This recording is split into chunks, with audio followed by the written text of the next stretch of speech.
Hello dear students, class 7th lesson number 5, a grain as big as hen's egg. Let's begin the chapter by understanding the title first. A grain, एक अनाज का दाना इतना बड़ा जितना आपकी मुर्गी का अंडा होता है। और जिस अनाज के दाने, आपको अनाज तो पता ही होगा ना, अनाज यानी कि व्हीट, मेज़, मिलेट, कॉर्न। ये अनाज का दाना कभी बहुत बड़ा तो नहीं होता। अनाज को पीस के जैसे उसका आटा बनता है, तो आपने अनाज तो कभी देखा ही होगा, और मुर्गी का अंडा भी देखा होगा। तो मुर्गी का अंडा तो कुछ इस तरीके का होता है, ओवल शेप का, ठीक है। और अनाज के दाने जो होते हैं वो छोटे होते हैं। और यहाँ पे हम कॉर्न के दानों की बात कर रहे हैं। जो ग्रेन यूज़ हुआ है यहाँ पर वो कॉर्न है। स्वीट कॉर्न तो आजकल आप अपनी मैक्रोनी में भी डलवाते हो ना, स्वीट कॉर्न। यहाँ पे स्वीट कॉर्न नहीं है, कॉर्न है जिसकी पीस के रोटियाँ बनती हैं, मक्के का आटा। तो वो कभी इतना बड़ा हो सकता है? ये हुआ करता था। और कब हुआ करता था? वो कितने पुराने समय की बात है। कौन उसे उगाया करता था? इस चैप्टर के बारे में हम, इस टॉपिक के बारे में हम इस चैप्टर में पढ़ेंगे। बहुत इंटरेस्टिंग स्टोरी है, और ये एक पैराबल है। पैराबल वो स्टोरीज होती हैं जो आपको कुछ शिक्षा प्रदान करती है, मॉरल बेस्ड स्टोरी होती है। तो इस पैराबल को बहुत ही अच्छे तरीके से मैं आपको समझाऊंगी। बने रहिए वीडियो में, आगे चलते हैं। गेट सेट फटाफट वाली एक एक्टिविटी हमें दी है। In this lesson the king comes across a big grain of corn. राजा एक बहुत बड़ा कॉर्न का यानी कि भुट्टे का दाना देखता है। फर्टाइल सॉइल, उपजाऊ ज़मीन जो होती है, help us grow good crops, उसमें क्रॉप्स अच्छी उगती है, सब हम सबको पता ही है। और सॉइल होती भी बहुत टाइप की है। Match the type of soils with the name of the crops that grow on them. ये सिर्फ आंसर आपको मेरे से ही मिलेगा, सो ध्यान से देखिएगा।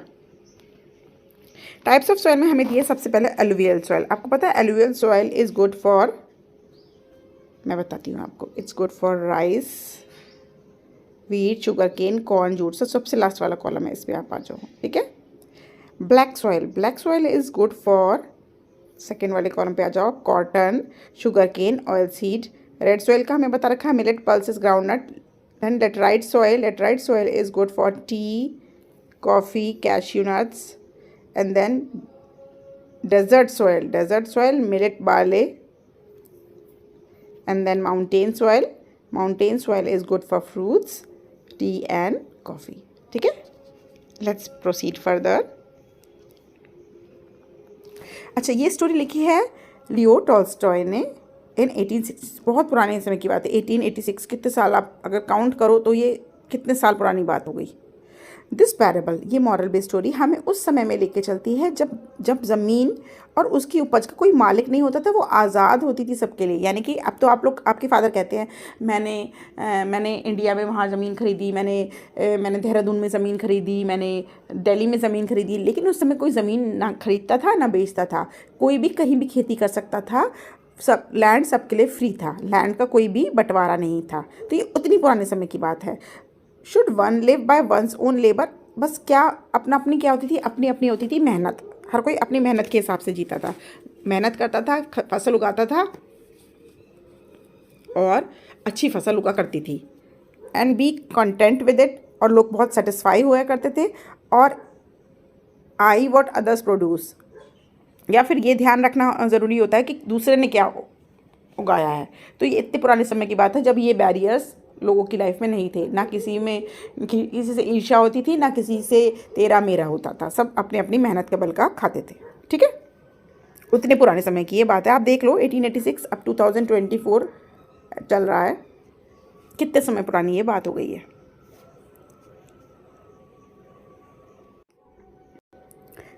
एक दिन की बात है, कुछ बच्चे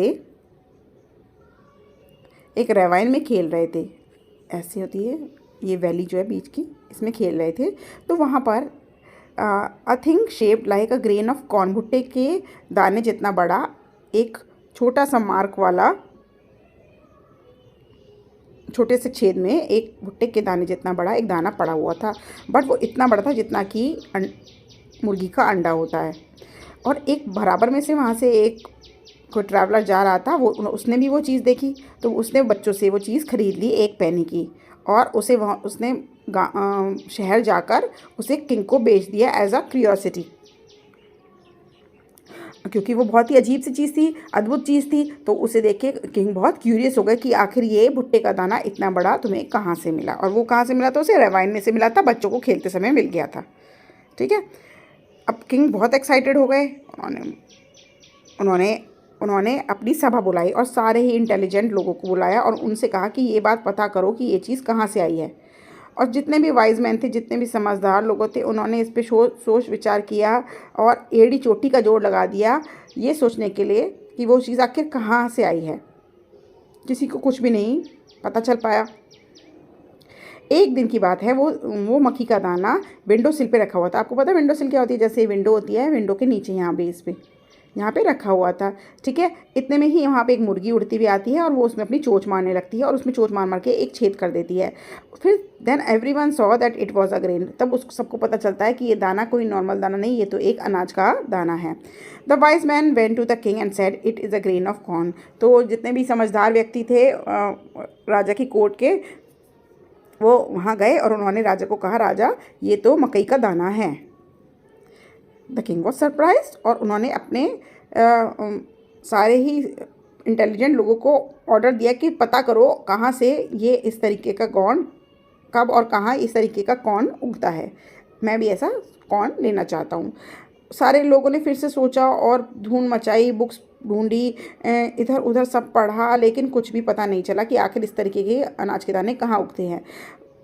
तो फिर वो वापस लौटे और किंग से कहा, we can give you no answer. हम आपको कोई आंसर नहीं दे सकते, इस तरीके का कोई आंसर हमें किसी किताबों में नहीं मिला।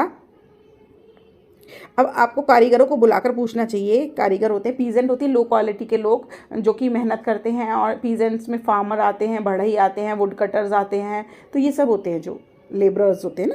तो उन्होंने कहा पीजेंट्स को बुलाओ, परहैप्स किसी ने देखा हो या किसी ने अपने दादा परदादा से इस तरीके के अनाज के बारे में सुना हो कि ये कहाँ से और कहाँ उगाया जाता है इतने बड़े साइज़ का, तो कोई पीजेंट ही इसका आंसर दे सकता है। तो राजा ने ऑर्डर दिया। राजा तो क्यूरियस थे कि इस सबसे बुढ़ाने पीजेंट को लेके आओ मेरे सामने, और उसको कहा his servant such found such a man and brought him to me. और उसके सर्वेंट्स को, राजा के सर्वेंट्स को ऐसा एक व्यक्ति मिल भी गया, तो उसे राजा के सामने लाया गया। वो बूढ़ा झुका हुआ, ये देखो, और वो भी बैसाखी लिए हुए, ना सुनाई आ रहा है ना कुछ, इतना बूढ़ा व्यक्ति एक पीजेंट मिल गया। और वो राजा डेफ माने बहरा था, सुनाई भी नहीं आ रहा था, कुछ राजा की बातें ही नहीं समझ में आ रही थी, और बहुत ही मुश्किल से वो कुछ समझ पाता था। वो इतना ज़्यादा बूढ़ा व्यक्ति, वो पीजेंट एक मिल गया। No he answered at last, I never sowed nor reaped any like it in my fields nor. बहुत इंपॉर्टेंट लाइन से आप ध्यान देना। वो कहता है, नहीं मुझे नहीं पता, ना तो मैंने ऐसे कभी बोया, ना मैंने ऐसे कभी उगाया, ना काटा, इस तरीके की मेरी फील्ड में कभी कोई दाना नहीं हुआ है। When we bought corn, the grain were always as smaller as they are now. जब हम दाने खरीदते थे, बीज खरीदते थे कॉर्न उगाने के लिए, तो वो इतने ही बड़े होते थे जितने कि आज होते हैं। मैंने इससे बड़ा दाना नहीं देखा। But you might ask my father, उसने कहा, लेकिन आप मेरे पिताजी से पूछ सकते हैं। He may have heard where such grain grew, शायद उन्होंने सुना हो कि इस तरीके के दाने कहाँ उगा करते हैं। तो राजा ने भेज दिया ओल्ड मैन के फादर को लाने के लिए। ठीक है, उसको वो मिल गया और उसको लाया गया राजा के सामने। और वो जब आ रहा था, तो याद रखिएगा, वो एक बैसाखी प्यारा था। बेटा जो है वो 2 बैसाखी पाया, बाप जो है वो पिताजी जो हैं वो एक बैसाखी पे आए। अब एक बात याद रखने वाली है, इन दोनों का कैरेक्टर आप कंपेयर करोगे। वो बिल्कुल नहीं सुन पा रहा था, कितना बूढ़ा था। अब सोचो बापू कितना बूढ़ा होगा जब बेटा इतना बूढ़ा था। तो ठीक है, तो ये अब उसके बापू को बुलाते हैं। The king showed him the grain, राजा ने उसको अनाज का दाना दिखाया, और उस ओल्ड पीजन को, उसको थोड़ा बहुत बेटर दिख रहा था अपने बेटे से, और उसने and took a good look at it, और उसने ध्यान से ग्रेन के दाने को देखा। फिर राजा ने उससे पूछा, क्या तुम हमें बता सकते हो बूढ़े व्यक्ति कि ये कौन कहाँ से आया है और किसने उगाया है? Where have you bought any like it, तुमने कभी ज़िंदगी में इस तरीके का कौन खरीदा है या बोया है अपनी फील्ड में? हाँ, इस पापा को भी थोड़ा कम सुनाई देता था, लेकिन अपने बेटे से तो बहुत बेटर सुनाई देता था। उसने कहा, नहीं, I have never sowed nor reaped any grain like this in my field, ना तो मैंने बोया ना कभी उगाया इस तरीके का दाना अपनी फील्ड में। एज टू बाइंग, हाँ, अगर ख़रीदने की बात रही तो I never bought any for in my time money was not yet in use, क्योंकि मेरे समय में तो पैसा ही नहीं होता था कि ख़रीदना और लेना कोई ऐसी चीज़ होया ही नहीं करती थी। हर कोई अपने अपने कॉर्न उगाता था। And there was any need we shared one another, और अगर कुछ ज़रूरत होती थी तो अपनी एक दूसरे से ले लिया करते थे, लेकिन बेचना और ख़रीदना नहीं होता था।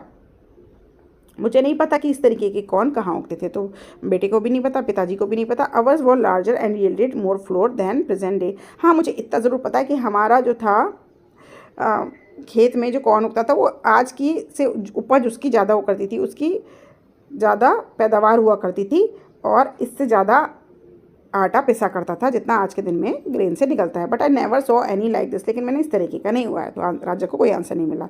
I have however heard my father से that in his time the grain grew larger and yielded more flour than ours. हाँ, मैंने अपने पापा को बात करते हुए सुना है, वो ऐसा कहा करते थे कि उनके ज़माने में ग्रेन जो है, अनाज के दाने, वो बड़े हुआ करते थे और वो ज़्यादा उनमें से बेसन पिसा करता था या आटा पिसा करता था जितना कि हमारे टाइम में होता है। अब सोचो, जो सबसे पहले व्यक्ति ओल्डेस्ट पीजन आया था वो इतना बूढ़ा सा था, दोनों पैरों में बैसाखी थी, कान से सुनता नहीं था, आँख से देखता नहीं था, मुंह में दांत नहीं थे। अब उसके पिताजी आए, उससे थोड़ी बेटर कंडीशन में थे, एक क्रच में आए, थोड़ा बेटर देख पा रहे हैं, थोड़ा बेटर सुन पा रहे हैं, लेकिन उन्होंने भी नहीं देखा। अब वो कह रहा है मेरे पिताजी ने शायद देखा हो, तो अब जी उनके पिताजी को बुलाया जाएगा। So the king sent for old man's father and they found him to, और वो भी मिल गए and brought him before the king. अभी जिंदा बैठे हैं पता नहीं कितने सालों से, और उन्हें भी राजा के सामने लाया गया। He entered walking easily without crutches. अब वो तो दोनों पैरों में चल के आ रहा है और कोई बैसाखी भी नहीं है। एक्चुअली पुराने वाले लोग ना ज़्यादा स्ट्रांग हुआ करते थे हम लोगों से, हम तो जरा सी देर में टायर्ड हो जाते हैं। असेंबली होती है, खड़े होते हो आप लोग, चक्कर खाते हो, गिर जाते हो। और पहले लोग घंटों घंटों सुबह से शाम तक खेतों में काम किया करते थे, कोई चक्कर वक्कर ना आते थे। उसकी आइज़ अच्छा देख पाती हैं, उसकी हियरिंग पावर भी गुड है, और वो डिस्टिंक्टली मीन्स औरों से बेहतर बोल पा रहा है, अपने दोनों बेटों से, पोते से भी। The king showed him the grain and the old grandfather looked at it and turn it about in his hand. जैसे ही बूढ़े आदमी ने उसे देखा राजा के दिखाने पर, उसने उसे अपने हाथ में ले लिया। It is long since I saw such a fine grain. काफ़ी समय हो गया मैंने इस तरीके का ग्रेन देखा ही, काफ़ी टाइम बाद है भाई साहब, he said and he bit a piece of and tasted. और उसने एक कट्टा काट लिया और उसे टेस्ट करके देखा। It is the very same kind he add. अरे भाई साहब, ये तो बिल्कुल उसी तरीके का है। उसने कहा, टेल मी ग्रैंडफादर, दादाजी मुझे बताओ। राजा ने कहा कि कब और कहाँ इस तरीके के कौन उगा करते हैं। Have you ever bought any like it और sown any in it your field. तो वो बोलता है, दादाजी कभी आपने इस तरीके का बोया और उगाया है, और या आपने इस तरीके का कभी खरीदा है? मुझे बताओ दादाजी, मुझे बताओ। And the old man reply, और उस बूढ़े व्यक्ति ने कहा, कॉर्न लाइक दिस, इस तरीके के मकई के दाने grow everywhere in my time, मेरे समय में हर जगह हुआ करते थे। I lived on corn like this in my young days, इसी तरीके के कॉर्न पे हम जिया करते थे जब मैं यंग था। And fed the others on it, और अपने घर वालों को भी इस पे ही जियाया करते थे। मतलब इस तरीके के मकई के दाने हमारे ज़माने में हम उगाया करते थे और उसे पिसवा के खाना खाया करते थे। It was grain like this we use to sow and reap and thresh, इसी तरीके के मकई के दाने हम उगाया करते थे और उसे छाना करते थे, उसे काट के छाना करते थे, फसल को जैसे छानते हैं ना, थ्रेशिंग, और फिर उसे ही पिसवा कर हम उसका आटा खाया करते थे। तो ये तो मेरे ज़माने का है। द किंग आस्क्ड, राजा ने पूछा, tell me grandfather, did you buy it anywhere. दादाजी मुझे बताओ कि आपने कहीं से ख़रीदा था ये, और यू ग्रो इट और योरसेल्फ, या आपने खुद ही उगाया था। तो वो बूढ़ा आदमी हंसता है और कहता है, मेरे समय में no one even thought of such a sin, इस तरीके से होता है अपराध, इस तरीके का अपराध यानी कि बेचना और ख़रीदने का अपराध कोई नहीं करता था। खाने की चीज़ें बेचते और ख़रीदते नहीं थे भाई साहब। We knew nothing of money, हमें तो पैसे के बारे में ही पता नहीं था। Each man had enough corn of his own, हर कोई अपनी अपनी फसल उगाता था, मेहनत करता था, और नहीं उग पाती थी तो दूसरों के में से ले लेता था, लेकिन भाई साहब बेचने और ख़रीदने का कोई सीन नहीं था। देन टेल मी ग्रैंडफादर, आज the king, where was your field. तो दादाजी मुझे बताओ आपकी फील्ड थी कहाँ, और where did you grow this corn like, आप इस तरीके का कौन सी फील्ड में उगाया करते थे, कहाँ रहा करते थे आप, कुछ तो बताओ।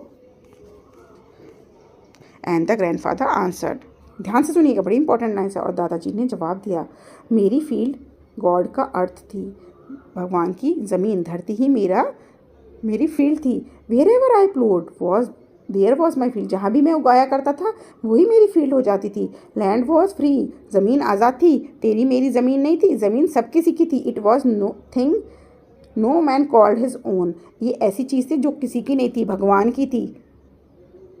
ऐसी कोई बाउंड्रीज वगैरह कुछ नहीं थी। Labour was the only thing that man called their own. सिर्फ मेहनत ही इंसान की हुआ करती थी जिसे वो अपनी कहा करता था। कितनी प्यारी बात है। हमने इस इंडिया में कितनी जगह ज़मीन ले रखी है, और बहुत से लोगों ने तो फॉरेन में भी ले रखी होगी, लेकिन ये उस समय की बात बता रहा है जब ज़मीन को ख़रीदा बेचा नहीं जाता था।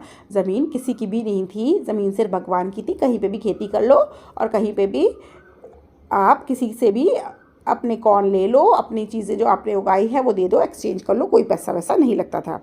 I have 2 more questions to ask you दादाजी। किंग ने कहा 2 और क्वेश्चन के आंसर दे दो।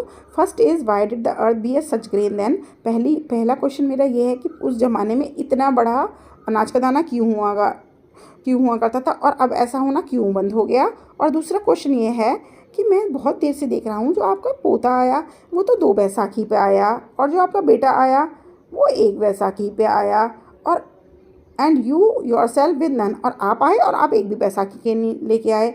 आपके बच्चों की आंखें आपके बच्चों से बहुत बेहतर है, और आपके दांत भी अच्छे हालात में, साउंड मीन्स बेटर कंडीशन, और आपकी स्पीच आपकी बोलने का तरीका भी काफ़ी क्लियर है and pleasant to the ear, और सुनने में भी बहुत अच्छा लग रहा है आपकी बातें। How have these things come about. ये सब डिफरेंसेस कैसे आ गए। बच्चा तो यंग होता है, वो आपसे बेटर कैसे है। पोता भी यंग होता है, वो आप उससे बेटर कैसे हो, सॉरी। तो बूढ़े व्यक्ति ने जवाब दिया, these things are so because man have cease to live by their own. क्योंकि ये चीज़ें इसलिए हैं क्योंकि जो इंसान है उसने अब अपने आप पे जीना, अपनी मेहनत पे जीना बंद कर दिया है, और उसने दूसरों का सहारा लेने के लिए हमेशा झुकने लगा है। वो पहले सब कुछ खुद ही करा करते थे, अब तो जाओ चिप्स खरीदो खा लो, पेट भर गया, पैटीज़ खरीदो खा लो। पहले सब कुछ घर में मना करता था, सब कुछ मेहनत से होता था। अब धीरे धीरे मेहनत कम होती जा रही है, इसलिए हमारी जो बॉडी पोस्चर है, हमारी जो स्टेमिना है, वो सब कम हुआ जा रहा है। In old times man lived according to God laws. पुराने समय में इंसान भगवान के अनुसार चला करता था, भगवान के नियमों के अनुसार। They had what was their own and did not cover what others had produce Covid. वो जो उगाता था वो उसके पास होता था, और वो दूसरों की चीज़ों पर डिपेंडेंट नहीं था या दूसरों की चीज़ों को नहीं लेना चाहता था। आजकल तो ईर्ष्या इतनी हो गई है, लड़ाई झगड़े इतने हो गए, भाई भाई का दुश्मन हो गया है, किसी के पास ज़्यादा प्रॉपर्टी है तो उसे किल कर देते हैं। तो ये सब पहले नहीं हुआ करता था, भाईचारा था, तो हम भाईचारा से रहते थे, सब खुश थे और सेटिस्फाई थे, इसीलिए हम लोग इस तरीके के थे। तो मॉरल यही मिला है हमें कि बी सेल्फ डिपेंडेंट, ज़्यादा दूसरों पर डिपेंडेंट होने की ज़रूरत नहीं है, अपने आप से मेहनत करो। और आप ये डिफरेंस अभी देखते हो, जो बच्चा सेल्फ स्टडी करता है वो ज़्यादा अच्छे नंबर लाता है, और जो रटता है ट्यूशन जाता है वो कम नंबर लाता है। ठीक है, तो यही थी हमारी moral based story, a grain as big as hen's egg. अच्छी लगी तो थम्स अप कर देना। जल्दी नेक्स्ट वीडियो में अपलोड करूँगी book exercises, question answers. Bye bye.